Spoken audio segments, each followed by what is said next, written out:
Charles Nyachae is a lawyer and governance expert, best known for chairing the Commission for the Implementation of the Constitution (CIC) between 2011 and 2016.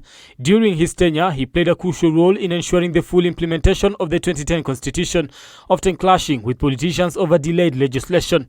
Nyachae served as a judge at the East African Court of Justice and advocated for judicial independence and devolution during his tenure at CIC. In 2015, he was vocal about the Jubilee administration reluctance to fully implement constitutional provisions, leading to tensions with government officials. Critics argued he was politically inclined, with some linking him to opposition activities due to his strong stance on constitutionalism. In 2017, he vied for the Kisii Senate seat under the Jubilee Party but lost. Robert Akumu Asembo, a lawyer by profession, Asembo is recognized for his tenure as the vice chairman of the Football Federation of Kenya. His legal career spans different areas, including sports governance and election petitions.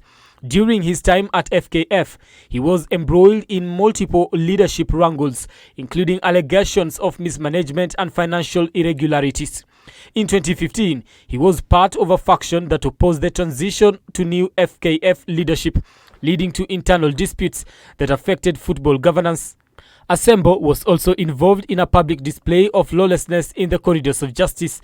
In 2022, the advocate assaulted a businessman sued by his estranged wife for child upkeep. The businessman had arrived in court to testify in the case before an altercation ensued that saw Asembo assault him. Despite past controversies in football administration and the corridors of justice, Asembo is in the IEBC chair race.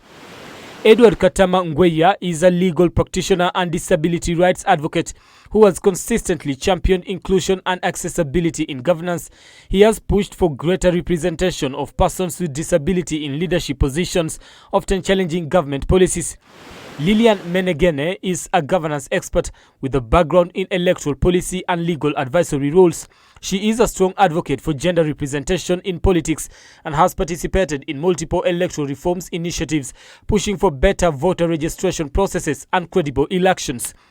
As the candidates ready themselves for interviews next week, all eyes will be on the selection panel that seeks to find a suitable candidate to replace Chebukati and lead the electoral body. Brian Amoy, K24, Nairobi.